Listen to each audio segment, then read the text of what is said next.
Hello and welcome to the Enneagram 2.0 podcast.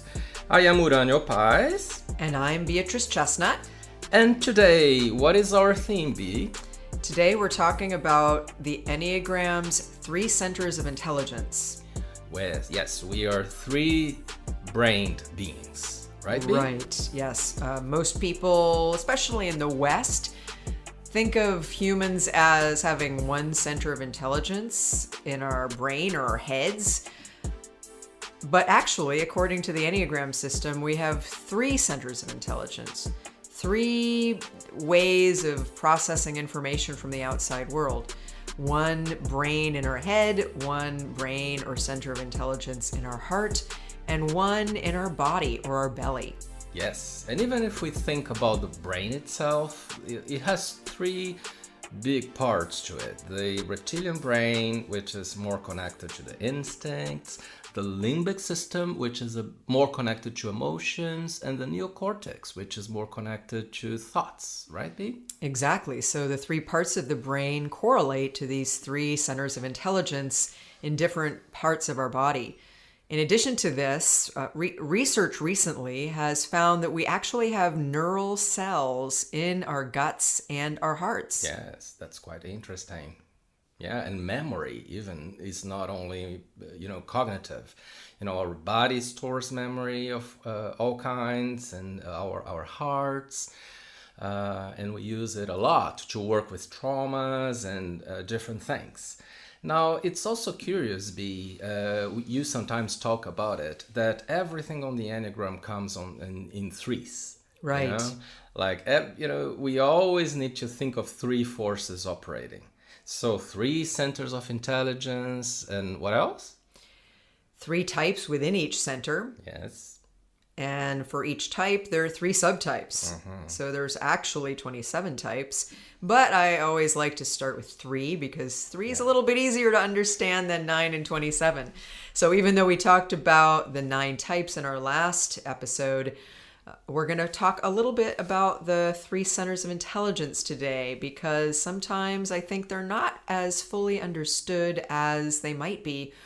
And when we work with the Enneagram, thinking about the centers of intelligence and these 3 different ways of interacting with the world can be really interesting in and of itself. Yeah.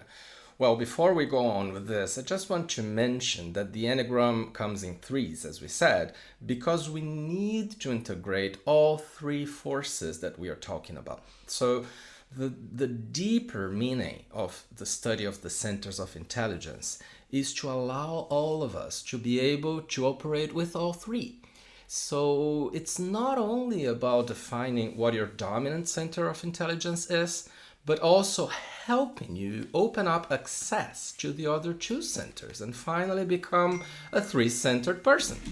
So this means that if you are a mental type, you may also open up all your resources in your body, being more instinctual, and also resources of the heart, being more emotional, and in all other cases for body types, for heart types. But I think we need to start a little bit more back at the beginning.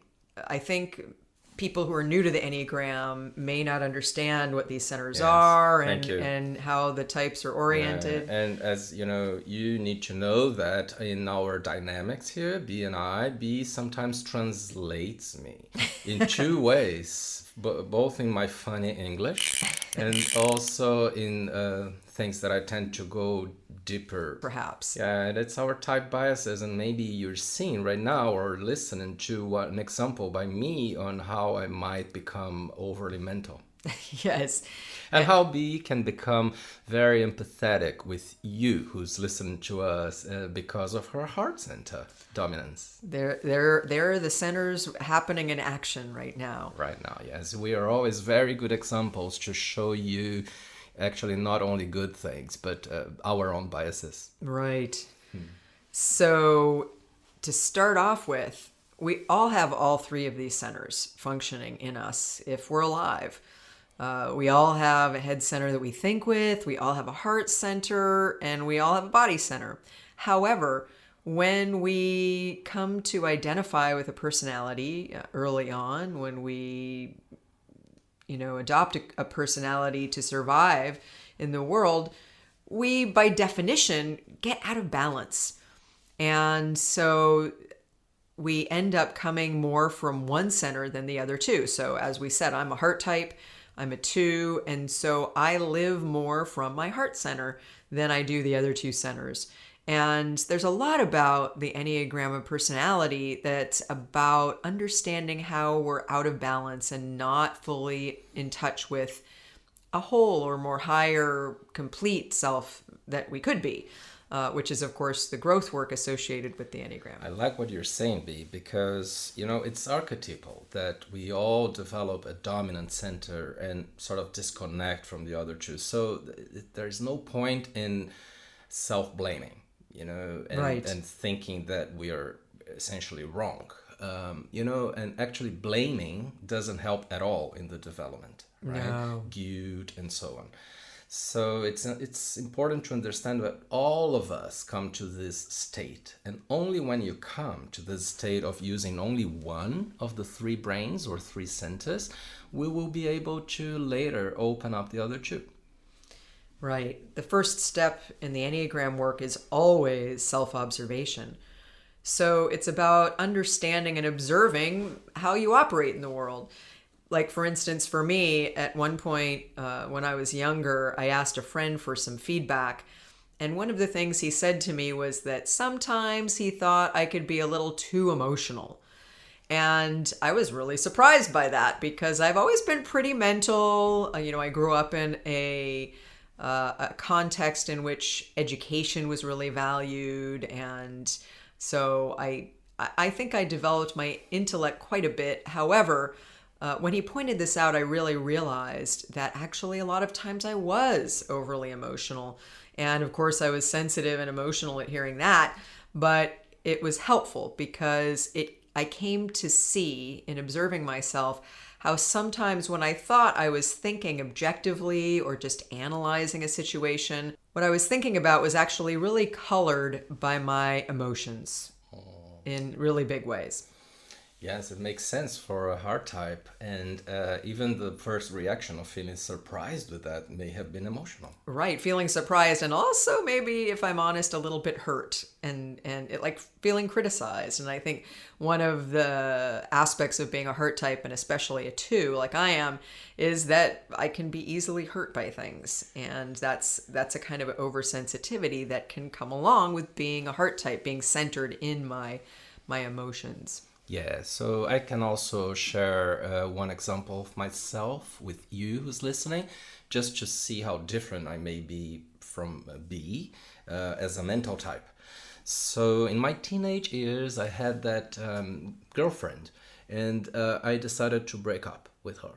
And I did what I consider to be the most brilliant thing ever, which was explaining her the multiple reasons that made sense for us to break up. And then after I made my very well-built speech, she said just this, I'm feeling hurt by you right now because you're just trying to explain it all. And then I wouldn't say I was surprised because, the way I function as a 5 is like I was shocked and I didn't really feel much at the time, but I was sort of paralyzed. But that made me think a lot and see how I was very mental. And when I was disconnecting from my emotions. Yes, and I think another thing that happens with head types, and maybe you can tell us how this happens exactly, is they can think they're feeling an emotion, but they may really be just thinking about the emotion. Yes, and also sensations, the same way. It's like using the mind as an intermediate to all other things because, deep inside we have fear. Or an intermediary. Intermediary. Thanks for correcting my English. And I love learning, as I know. I hate to interrupt you. No, don't. Hey, I love it. Yeah. And I won't be surprised or shocked or hurt. Right, Bea? Oh, Okay. right. I need to remember that. Yes. Yes. Okay. So, yes. So Gurdjieff Bea used to say that And remember, Gurdjieff was an Armenian mystic who lived in the first part of the 20th century, born I think around 1890, who was one of before that, 1870s. yeah, and he was a mystic and had traveled all over the world in search of truth and knew a lot about a lot of things, but he's really the expert source where we get a lot of our information about the deeper meaning of the Enneagram symbol, and also a path of self-work called the Fourth Way, which he taught a lot in his life about how we can transform ourselves into our high and achieve our higher capacities. Yes, thanks for summarizing a bit of who he is. And actually, the fourth way means the work with all three ways or three centers at the same time. Right. He actually divided up all spiritual traditions and wisdom schools in terms of what center they focused on the most. And he said that he thought it was better to work with all three centers in all times, and even in a confusing way for the student, so that the person that wouldn't get too accustomed to that. And so correct me if I'm wrong, because I think you know a little bit more about this than I do, but did he say that, say, for instance, Christianity was a heart-based path, say Buddhism would be a head or mental-based path, and Islam a body-based path? No, actually, Islam is also a heart-based path, big time. It's all about devotion and the recitation of God. So I know Sufism is. Way, I thought our Muslim friends have said that the Muslim religion is a little bit of a one-ish. Well, yeah, but path. This doesn't mean that it is based in the body path. Okay. A body path would be more the Hinduism and, like controlling the body. Actually, Gurdjieff said the first way is the way of the fakir. Like some forms of yoga, perhaps? Yes, yoga is pretty much body-based like that. Or path. even people that in modern times do self-development work through Pilates or through being an athlete, that is self-knowledge of the body and controlling the body, and it's one very valid way. The second way is using the heart, like in devotional states, like in prayer, focusing on loving exactly. a higher power, God. Exactly, and most Western religions are second way. Now Buddhism, for instance, is third way, not the only one. Like Tao and other are also Taoism, and but anyway, it's interesting, this concept of using all three, but not only for spiritual traditions, but also for us. So what Gurdjieff said was, we are subhumans if we're not using all three. We are not yet humans. Right. So to be a human means to use all three. Now, this may seem a simple concept, but let's think of it more, in a specific example. Like, imagine that we have just we are waking up, beginning of our day, and then we are using the three centers in the way we should, right? How would that be? When we wake up, we immediately empty out our headspace from any dream we are having. We don't feel anything, and we come to our bodies and stretch, feeling the body. Then we stand up without much delay, and because we are in touch with our bodies. Then we go to the bathroom and we mechanically do operations in the bathroom, the normal ones in the morning. Then we come back, and that without thinking anything. Then we come back and see someone who lives with us, and then we get out of our body and come to our heart. And then we see the person and we smile, or we communicate, or, just externalize any emotions that come. And we see the person, and we relate to the person. And then after a while, we go away and we get out of the heart, go to the body to walk, but then we need to think about the day. And then we come up to our heads and think about it. So this discernment of what center is the right one to be used at all times is what's needed. Gurdjieff was quite demanding He would say that inner work started when we managed to balance back the three centers, not that it finished, right? He also said that one of the first steps in inner work is observing the wrong work of the centers. Because they Right. steal energy one from another all the time. Right. So we need to observe, are we doing certain tasks using the appropriate center, using the center that's most well suited to doing that particular task?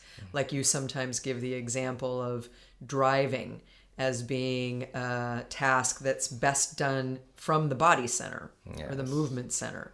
That if we drive using our emotions or our heart, for instance, that's not really the right way to do it, because as I've seen some people I know drive from their heart, it means stopping too fast when there's a feeling, or maybe driving angry, which can be dangerous. Yes, I can drive at times with my head when I'm not really present. And that means that I, lose my way, that I'm distracted, and so on. Because the head is much slower than the heart, and the heart is slower than the body. Actually, I heard once that a thought has the speed of X, an emotion has the speed of 10X, and a sensation in the body has an instinct has the speed of 100X. Wow. Yeah, but even people who are body types when driving may make mistakes because they are in one center only. Like nowadays, it's easier to drive because of GPS that we Right. all have. But some body types just want to drive with their belly and smelling where they need to go next. And, they lose the opportunity of being more effective in getting to where they need to get by just using a mental resource called GPS. Right. I've also noticed some nines who tend to be very easygoing and relaxed and friendly, drive really fast for some reason. They get for some reason, maybe it's a body thing, but they drive surprisingly fast. Like all of a sudden, there's a kind of aliveness and a purpose that really makes them go just very rapidly in the car. Yeah, interesting. I hadn't thought of that. Now, maybe we could then talk a bit more about the three centers and what it really means to be someone whose dominant center is in one of these triads. Because I think you and I have an impression that most people don't really know how it is to be a body type, a heart type, or a head type. I agree. And especially since these three centers are very foundational, they're sort of a deeper level or a more fundamental level connected to the type-based behaviors and patterns. So I think it is really important to understand what it's like to be a heart type and how they operate versus a head type versus a body type. I know, for instance, when we teach our course training professionals like coaches, therapists, leaders, spiritual directors on how to use the Enneagram in the most effective ways, we spend some time talking about the differences when you're working with a head type, like even things about how you want to sit with a head type versus a heart type versus a body type, how you want to match their energy so that you can really form a good rapport with the person you're working with. And people are usually very surprised yes, with what they learn. And it's funny because as we've been teaching this, I've even realized how in the past I made some mistakes. Oh, I made many mistakes with you. I think, including- yeah. And I think to myself, no wonder that 5 client never came back, or no wonder that 8 never came back after that first session when I didn't realize what it meant to be dealing with an 8 in terms of the fact that they were coming from their body center and not the heart center, as is my bias. Yeah, so one of the benefits of learning about this is relating better with people of different centers. And if you're working with people of different centers, you may get across to people more easily, and communicate really. And I know sometimes you're still mystified by me as a heart center, right? What do you mean? I know sometimes it's still hard for you to deal with me coming from the heart center. Yeah, and the since same you're way a head with type. me, isn't it? Yes. Okay, It can be yeah. so surprising. Yeah, even when we know all this, it's still hard if we Yes. don't do our work. We have to We are stay doing present. our work, We're doing our sometimes. best. Yeah, sometimes we have hard times, but usually you go through them and everything gets better. It's important to have humor as we do. Yes. But anyway, let's talk about the body types. So, what do you think, B? What does it really mean to be a body type, having the instinctual center as the dominant one? Well, I think there's a kind of groundedness and presence in the physical body that is really primary. Now, of course, not all body types are always grounded in the body and in a good way all the time, but when they can really feel their bodies and be grounded, there's a kind of naturalness to that, I think, for body types that the other two types don't necessarily feel as easily or as readily. Right, yes, I fully agree with you. I just want to make a discernment between what you called grounding and what sometimes spiritual traditions and some good psychological lines call presence. So, presence is being in the three centers, being full in the body. So it's not necessarily that the body types are present in that sense, but they are actually present in the body and being more energized in the body, more aware of the body, as you said, right? And what else? What else is important? I think we could mention maybe that body types are more based in sensations. Sensations become the primary way they perceive reality, right? It's like through the five senses. Yes. What are the five senses? It's tasting. Help me with the right English words, how you use it. Tasting, Touch, smelling, hearing, and seeing. Yeah. Right? So these five senses integrate what we call sensations. And some people mistake instincts for intuition. It's not the same thing. We are not saying that the body types, eights, nines, and ones, are intuitive.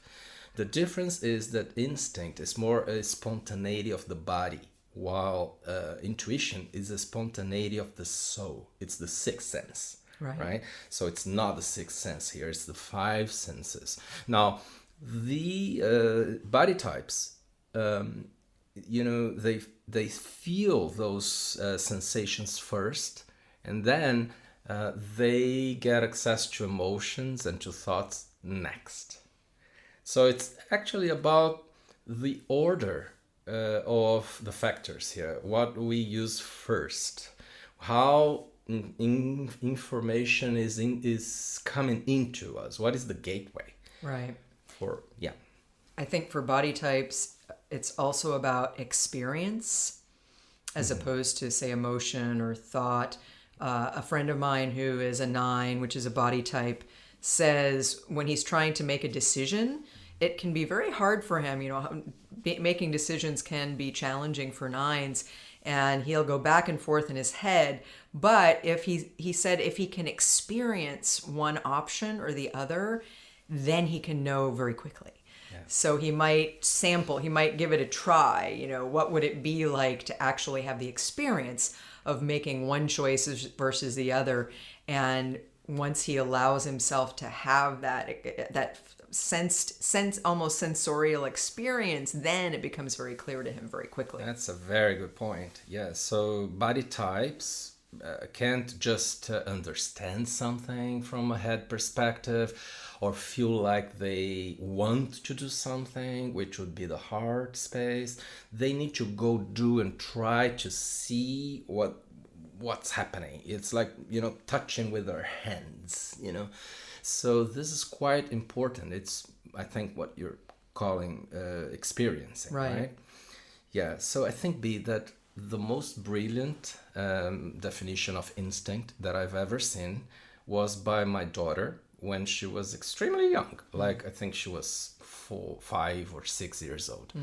And she said to me one day, "Dad, I have this experience. I think it's a little weird. You promise not to judge me. And I said, of course, my darling. I won't judge you. And your daughter's a body type, right? Yeah, I think she's a body type. Do you agree? Yes. Yes. So she's most probably an 8, but she doesn't know yet.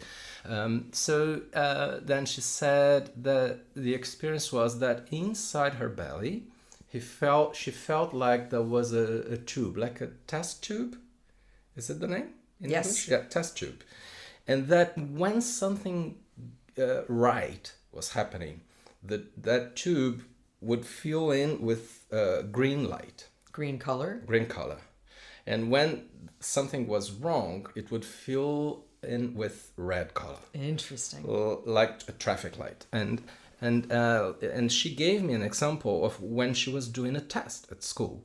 And that if she was answering the question in a wrong way, the tube will fill in with red ink.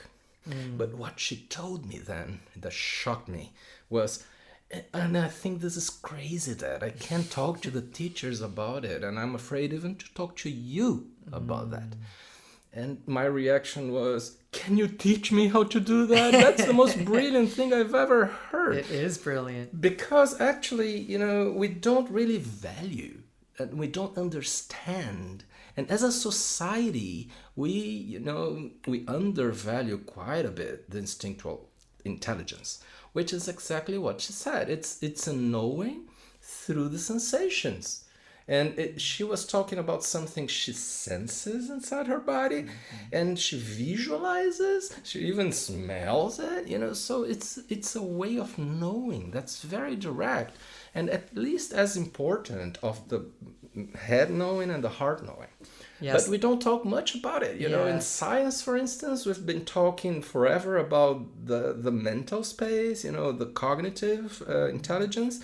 Then we started talking with Daniel Goleman decades ago about, the emotional intelligence, but, not many people talk about the body intelligence. It's true. Instinctual intelligence is very little understood and certainly not talked about. And I saw some people talking about this at an Enneagram conference once, and they actually talked about how they believed a lot of kids have problems in school because they're body types. They're, they have instinctive intelligence, and it's so not understood. And our schools are oriented toward the head types. And so maybe teachers are selected only if they are not body types. And also the things people do in school, like they talked about how marching in formation and doing things physically were really important for body type kids, and that wasn't even a part of the curriculum. And then when some of these kids act out or get restless, then they get medicated or something. They get turned into a problem, and it's all stems from the fact that we really don't understand instinctive intelligence as we should. Wow, that's too bad. And, when we are not really open to learning from differences, we think that the problem is whoever is different from us. Right. There's a poet in Brazil who used to say that hell is the other, Yes. And, it was not only him who said that. But, so I'm very interested in what you've just said. What else do you think could help us all value the body intelligence, or whoever is not a body type? How could they develop that? Like you said, walking formation. What else? I've seen you talking about routine as something important for that, it seems. Yes, I think anything that is happening in the here and now, the body is by definition the only of these three centers that is rooted in the present moment. And so I almost think we need a revolution in our culture that recognizes instinctual intelligence as equal, a co-equal center of intelligence to the head and the heart. I think even now we still privilege the head over the heart, even though we understand what emotional intelligence is much more than we used to. There is still a way that sometimes, I know in certain cultures, there's a stigma against being too emotional. So I think we have a long way to go in seeing these three functions or these three centers as equally important and needing to be balanced, ideally. Yeah, great. And basically developing the five senses and our capacity to be in touch with them and to absorb information from them is a brilliant thing to do, to develop in the body center. And I know that some of us, many of us, are often out of touch with our bodies. Even body types can be out of touch with their bodies. But I remember when I was going through my psychotherapeutic training, and I took a Gestalt course. And Gestalt is a form of therapy that's very body-based and very based in the here and now experience. They used to always ask us, what are you feeling in your body now? What are you feeling in your body now? What are you feeling in your body now? Of course, this was 20 years ago. And I was always very frustrated because the answer was always nothing. I'm not feeling anything, or I'm feeling fine. And what I think was happening is I was kind of cut off from my body. And it was hard to see that and realize that and know with confidence that I could develop a stronger connection. And how important was it for you, Bea, to develop this body awareness and get more conscious in the body center? Very important. I think one thing that helped me is I was an athlete from early on. I played sports from when I was a kid. So that certainly helped. I was always very grateful to my father, who first got me to play softball and then soccer. But another part of it, I think, is continuing to exercise and do things that put you in touch with the body every day. Certainly yoga is a fantastic way to get in touch with the body. I think there are different forms of meditative practices that are body-based. And I think all of these things can be really key to developing an ongoing connection with your body, or even being able to see when you're not connected to your body and to take action to become more connected. I need to get more inspired by you and exercise more, especially walk more in the mornings before we are teaching a workshop like you do. You walk a lot. Yes. Actually, you get a little embarrassed to see you. You're a good example for me, and I need to follow it. Yes, and whenever I say, "Don't you like to walk?" you say, "I like having walked." But I don't really like walking. Yeah. But I think maybe I can continue to pressure you into developing a liking for being in the body outside in the morning. I'll try to open up myself more to your suggestions. But I also had an explosion of sensations during the meditation many years ago.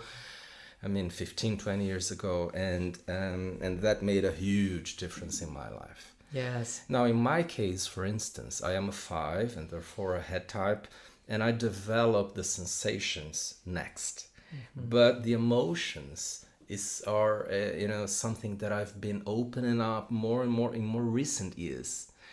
So it's like this is the third center that I am integrating. But my point is, I know many other 5s who opened up the emotional center before the body center as a second center. Mm-hmm. So I just want to point out that at least I don't agree, I want to see your opinion, with approaches that say that each of the 9 types develop always one particular second center after the dominant one. I think there is no rule for that. I think that it depends highly on who the person is and the life experiences. But what do you think? Yeah, I agree. I think it depends on the person. But I hope that you hurry up and develop your connection with your heart center so you can understand me better. You need to lend me a good part of your tears. I'll try. Yeah, we'll have to work on that. It's so easy for you to cry and so hard for me to cry. It's hard for me not to cry, actually. It's very hard for me to cry. Yes. So, and it's not exactly about being a woman or a man. It has to do with the triads, I think. Yes, it has to do with being in these centers or not. Well, I admire you for your heart openness. And so I'll try to do more of that. I think we need to maybe move on to the heart center, talking about that. But before we do, I want to say one more thing about the body center. Lately, I've been really working on getting in touch with my intuition, which, as you said, is something more about the soul than the body. But I think different people experience their intuition differently. And sometimes through one of these 3 centers. Exactly. And what I've been learning about myself is that when it comes to intuition, I get a lot of my information through my body, which is very interesting. Sometimes through my heart as well. Like sometimes when I'm tuning into something, I'll get a big emotion. But a lot of times I get a sensation in one part of my body or another that gives me information. So that's been very interesting. And so we don't always develop our ability to access intuition in the exact same center that we're based in. Yeah, good point. Maybe we could talk about this in a future podcast. Good idea. Let's do a short break. The Enneagram 2.0 podcast goes live every other Thursday on all main platforms. Become a member now at Chestnut Paes Online for a lot more Enneagram content from Bea and Uranio. Sign up for the annual plan and get access to hundreds of audio files, videos, monthly online classes, articles, and even full online Enneagram workshops. It's a great value. Visit www.cpenneagram.com. Let's move on then to the heart triad. Yes. So you are a heart type. Yes. How is it really to be a heart type? It's very hard. You're already feeling. We're often misunderstood, which is not easy.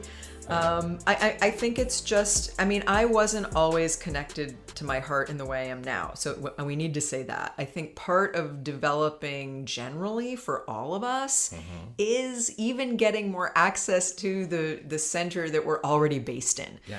So when I was younger, and I think this is part of being a type 2, I wasn't that connected to my emotions. It was when, I would get emotional, but I wouldn't always know exactly what I was feeling. It would be more of an automatic response that I wasn't always very good at managing or even understanding.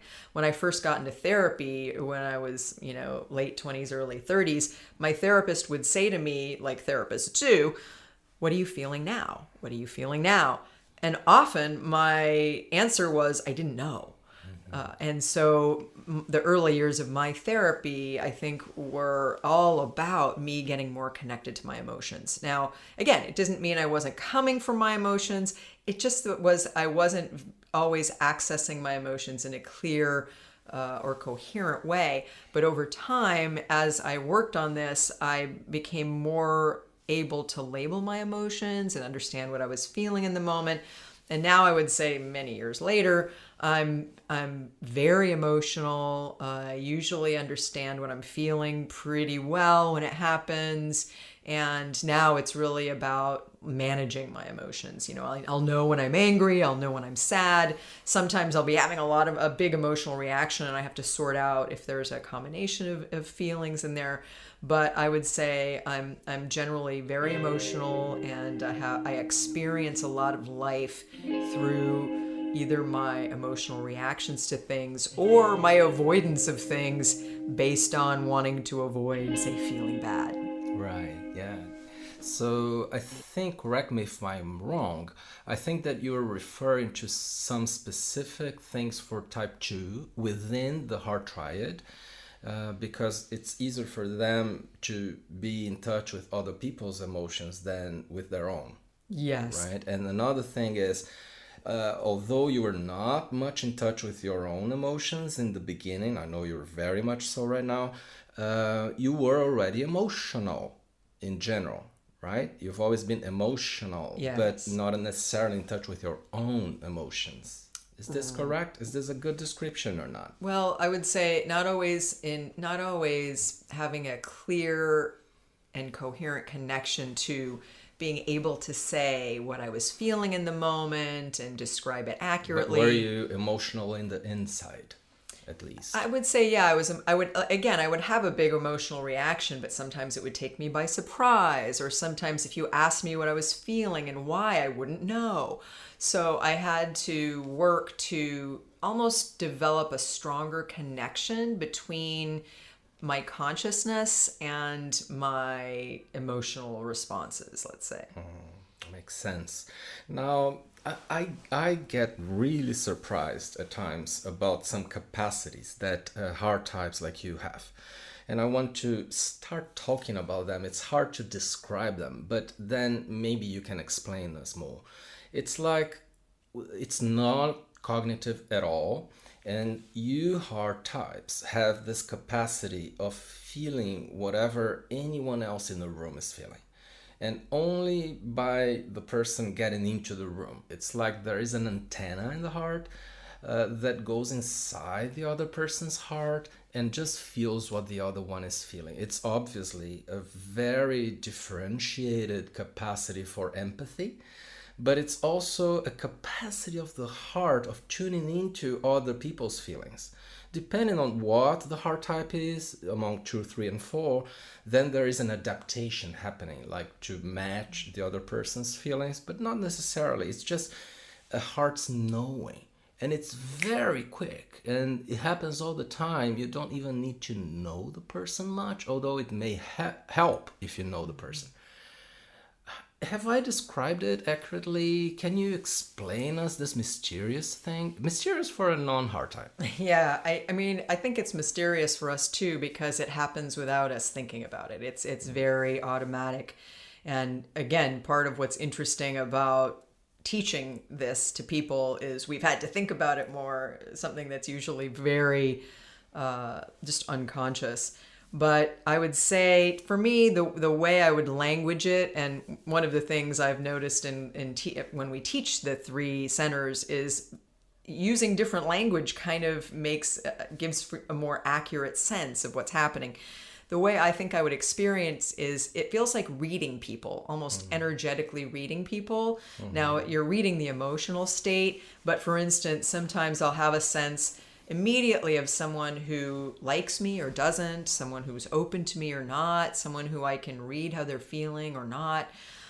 It's almost like, is someone available to me or not? Is someone feeling good about me or not? And this is a little bit more of the 2 angle on it too, I think. But generally, it's a sense of being able to read people or read a room and sense how people are feeling. I know, for instance, when I'm giving a talk in front of people, I'll be tuning into the people I feel like who are with me. You know, almost people who are connecting with what I'm saying, who are liking with what I'm saying. Sometimes I'll look at people and I'll think, ooh, either they don't like what I'm saying or they're not really listening to what I'm saying. And of course that bothers me. And I go back to looking at the people who are approving of me, of course, to make myself feel better. But there is this Which kind is of... to be emotional. Exactly. There is this kind of sense of sort of the heart reaching out and connecting or reading with people. So I find that brilliant, and I wish I had a little more of that. Now, it seems to me that the key thing is to understand that the one doing this reading is the heart, not the gut, like for body types when they try to sense everything around them. Like the heart is the one reading the situation and getting the information first and then spreading it around to the rest of the organs or all the being.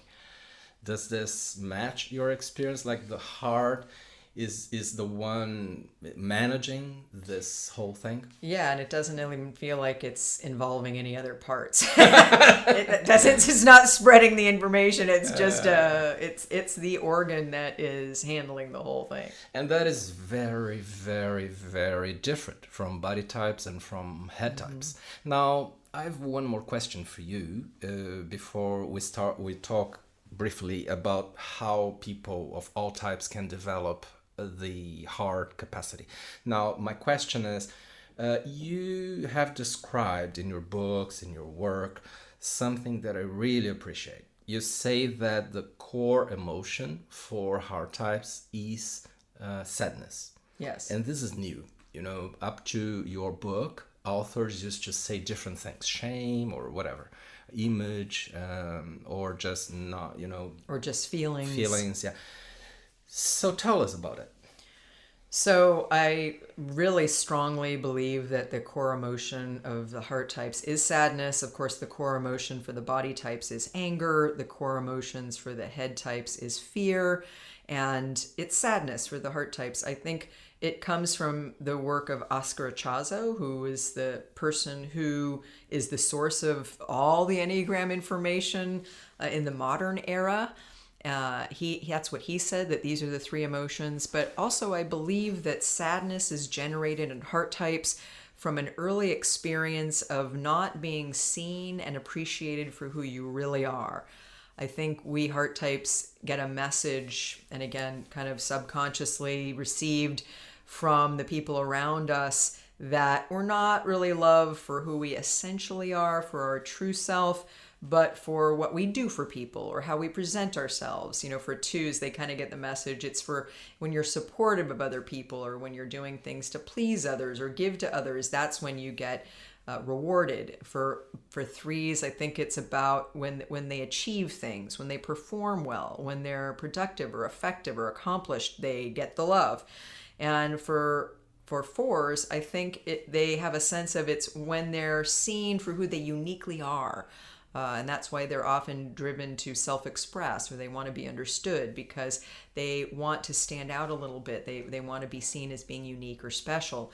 And I think in all these three ways, it's like we have to do something to get the love. We can't just be loved as we are. And I think that is the source of a bottom line sadness that the heart types have. And I've checked this out with a lot of other heart types. And I think especially people who've worked with the Enneagram for a long time and have done inner work, most heart types I know agree that it's sadness, and that is the core emotion of the heart types. That's sort of the bottom line thing. Now, this doesn't mean that heart types go around feeling sad all the time, just like it doesn't mean Or that other types don't feel sad. exactly, or that body types are always angry, or that head types are always fearful. Just more central. Exactly. It shapes the character, the relationship to that core emotion. And so, of course, in each of these three centers, there's one type that overdoes the core emotion, one type that underdoes it, and one type that's kind of in the middle or in conflict with it. I think in the heart center, the fours overdo sadness, the threes underdo it, and the twos are sort of a little bit in the middle in conflict. Sometimes they repress it, sometimes they're very in touch with it. And in terms of developing the emotional center, it seems to me that it's crucial for everybody of all types to be in touch with all emotions like anger, sadness, fear, maybe also happiness, and also, you know, put oneself in the position of feeling more. Whatever makes you feel more. Could be a movie, could be a relationship. Yes, exactly. Turning up the volume on feelings, making a practice of that. If you feel a little bit of something, try to get more into that. Try to understand what's going on there and leave more space for being more in touch with more emotions. Now, what about the head types, the head center? What is your experience with me, for instance, as a business partner and a friend, given that I am a head center? What is it that surprised you? So types 5, 6, and 7 are head-centered types. And I think it surprises me that it's just all about understanding and making mental sense of things. And that's so much of what the full picture is, and that oftentimes there's a way of not being connected to the emotions or the body. But I think that it's all about analysis. It's about whether things make sense or not. It's about mental models. It's about compartmentalization. It's about different ways of thinking. But what do you think? You're the expert on the head center. Tell us what your experience is. So the experience is that, for instance, during those 30 seconds that you provided these information and explanation of how you experience me and head types, I had 4 or 5 different ideas about it. So I remember the first time I told you that this is my process, that I'm hearing, but I'm thinking while I hear. You're thinking a lot of different thoughts while you're, yeah. Your first reaction was, he never pays attention. He never pays attention to me. Yeah, no wonder he never listens to anything I ever say. He's having about 100 thoughts while I'm saying something. How could he possibly be Not true. I'm understanding always paying me? attention to you. Is that I'm also trying to think of other new things and make sense of things. So if I am very much in my personality, my lower self, the head literally doesn't stop. And it's much more active than people who are not mental types. So, and I hate when people say that this is the intellectual I don't think we are necessarily more intellectual than other people. I think this has to do with the level of education that people got and not the type. Right. So it's just using the head, but not necessarily in helpful ways. It's just a vice, an addiction to using the head a lot. Now, if I'm too much in my personality, I'm using it to think of anything. Now, even if when I'm in a better place, when I'm very present, my head is still operating in another way. Like when you say something, I'm making sense of that in connection to everything else. So it's still using the head to understand a bigger picture, a bigger thing, making associations with everything. Like as a default, we come to the world like knowing how to do the SWOT analysis, like people in business do, like strengths, weaknesses, opportunities and threats and scenarios and different causes and consequences. We think in a complex way. This is a little bit of what it is to be a head type for me. And then fear as the main emotion. Many times it's very unconscious, and it's not any kind of fear. It's a fear of the unknown. So to me, it's like all head types, 5s, 6s, and 7s, have some sort of intolerance against what they don't predict, what they cannot anticipate. They need to anticipate mentally what is going to happen. Otherwise, they will not feel okay. And fear is the intolerance to the unknown. Now, there are different kinds of fear. Like type 5's fear is more fear of feeling. Type 6 fear is fear of being, like being the authority. And type 7's fear is fear of suffering. So we use the head to make associations and understand things in the bigger picture. And like, as you said, like in therapy, in coaching, it's really more than half the way when we understand the problem. And many times just by understanding, we know the solution. And we even know what to do, really. Many times because we are head types, we need a push, right? A push to action. To action. But it's not that we don't know what to do. It's like when things make sense, we feel like we are ready. So understanding something is perhaps 70, 80% of what we need. I see. And that seems to be different for, you or other people who are not mental. Very surprisingly. Yes. So how different is it for you? Yes. Well, I mean, even the word understanding, I think, can mean different things. There's mental understanding, but then there's emotional understanding. I think one of the big things for us heart types is we want to be understood by others, and we often feel either misunderstood or afraid of being misunderstood. And that's sort of an emotional understanding. But I think what you're talking about is more of a mental understanding, almost being able to create a mental model of what's happening, or like you said, organize your thoughts or figure something out. And even the language we're using, I think understanding can apply to different levels, but like figure things out, make sense of things. Yes. These different phrases can be important in just differentiating what the different centers are all about. Yeah, and in a very basic level, the difference between the 3 centers is where we concentrate our vital energy. Like head types concentrate the energy around the head. Heart types around the heart, and body types around the belly. Right? Yes. So when we learn how to redistribute the energy all around the body, we are doing the work of rebalancing the centers. Yes, and in our live workshops, sometimes we have people actually walk around putting their attention in different centers, and we have them do different things to evoke the experience of being a head type, a heart type, or a body type.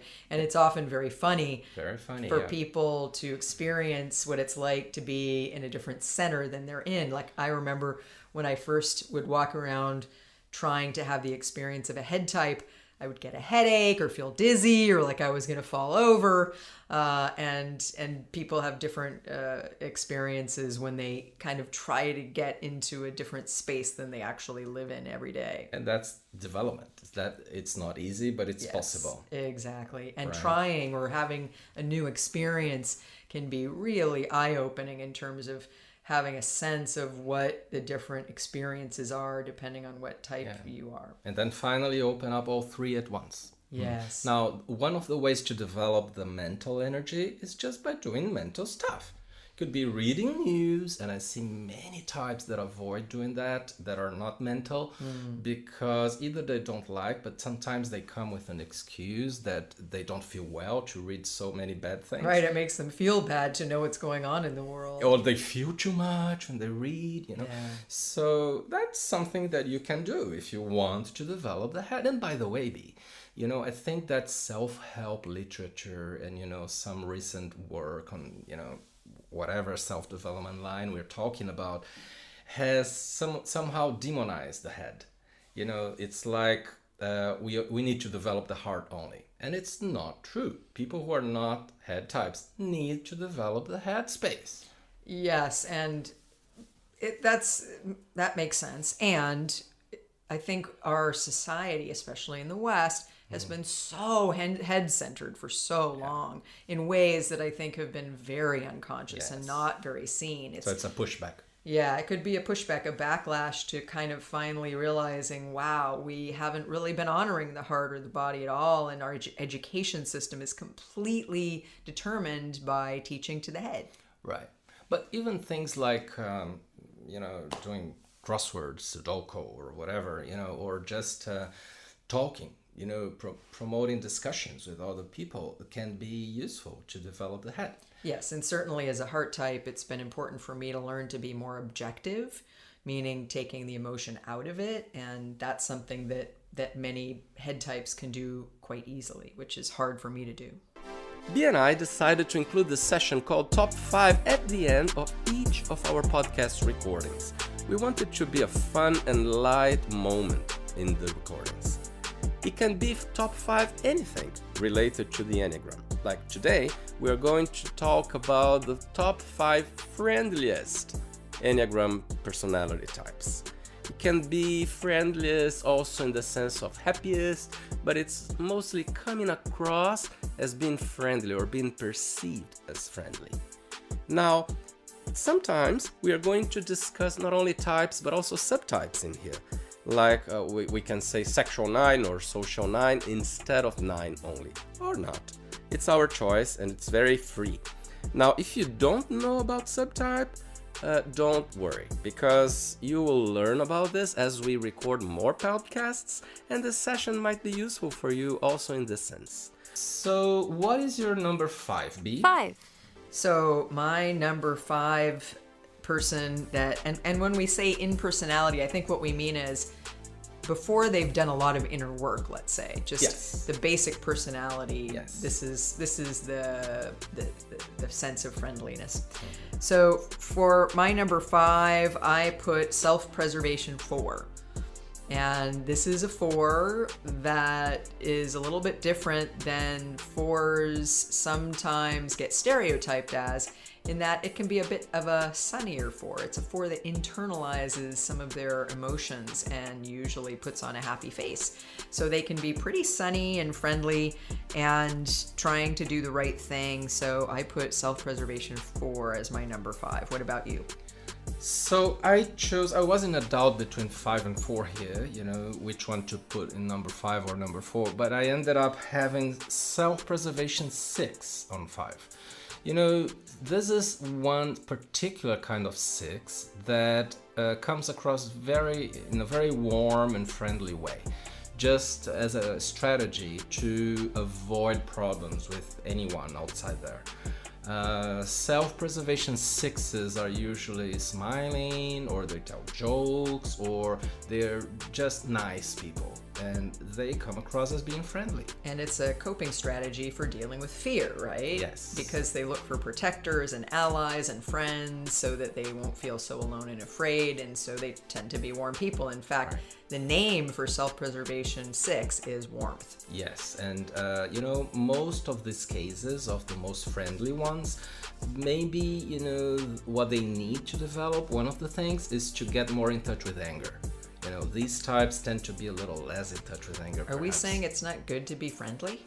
Well, it depends. I mean, it may be good in life and in a functional way, but if these people want to self-develop more significantly, they may need to be less nice. So maybe part of the personality's defense is being friendly for these Yes, types. I and- think that's something to keep in mind. Yes, and also not being in touch with the important emotion of anger. Right, so friendly, of course, can be a very good thing, but being too friendly can also be a way of avoiding other emotions or other ways of Correct. presenting oneself that may be more authentic, let's say. So my number four Four. is social 7. I think that this is the specific 4 that is not only enthusiastic like the sexual 4. This is the type that comes across as being very nice to other people, very receptive, and they listen more to other people, and they help others when they are in deep need. They are sometimes very altruistic, and they put other people's needs and priorities many times first. They help, they do things that are unbelievable at times to help others. So my number 4, it's funny, when I first started, I had the same number 5 as you. I had self-preservation 6 as my number 5, and then I switched it with self-pres 4. So I actually have self-preservation 6 in the 4th place, and for many of the reasons that we just described, that you had it in your 5th place. Right. What is your number 3? 3. My number 3 is 7, and I didn't specify a subtype. I was thinking, is it one or the other that's friendlier? But when I think of all the 7s I know, I think all of them are pretty friendly. So I put 7 in general as my number 3 friendliest outlook. They're, pretty friendly generally. You know who I put on number 3? Who? I put you, Bea Chestnut. Only 3? Me? I always get stuck at 3. Oh my God. Remember I'll do 2 it top better next 5s ago, time. I was at 3 too, and I put you at 1. Oh my. Okay, I doubt that you have put social 5 like me on 1 this time. But okay, so self-pres 2 is my 3rd one. I think that self-pres 2s, really want to be nice and come across as being friendly and cute. And they have this ability to make other people like them. Maybe they are the ones that show up as being the happiest of all 2s, but also sometimes the most, sensitive and emotional. But they are usually very nice people to be around with. Well, I'm looking forward to thinking what 2 other types you think are friendlier than us self-preservations 2s. And you've just heard an example of how pride is the favorite emotion here. We're all choose, not only I self-pres. won't deny it. I won't deny it. Still always caught up in pride. That's true. So what's your second? 2. So my second is not 5. It's 9. 9 in general? 9 in general, yeah. Again, I tried to think of the 3. I think maybe social 9s are probably a little bit more friendly, but I think all 9s are pretty friendly. And so I put 9 as number 2. So my number 2 is social 9. I think that actually this is the second most friendly on the Enneagram. And I think they are really open to everybody else that, comes close to them. It's like all my social 9 friends are so receptive, are so nice. Sometimes they can also be a little fierce, forceful, but maybe it's only a matter of making things happen, but it's hard for them to go against. Only social 9s who develop more do that and become a little less nice. It's paradoxical because this is an example where becoming less nice is a sign of development. But in personality, they tend to know everybody. It's that kind of people that when you're leaving a social gathering, they take much longer to leave because they know everybody and they start talking to everybody and and they get hooked in conversations with pretty much everyone, but that's also a sign of being friendly. Now, my number 1 is the sexual 9. I think sexual 9s tend to be a little more friendly at times than social 9s, even more so. Wow. Maybe be wrong, but this is my first impression given several sexual nines I know. I think they, as you explained, they tend to be not very aggressive, very friendly. Perhaps, the social nine has a little less time for things, for people, because they are really workaholics. Can be a little more businesslike at times. Yeah. And I think that sexual nines are really all the time paying attention to you and not to themselves. And they tend to be in agreement with you and come across as being calm and receptive. So this is my number one. What is your number one? My number one is 2. In general. And it's not because of pride. I was just thinking about, who do I interact with in the world that seems extremely friendly?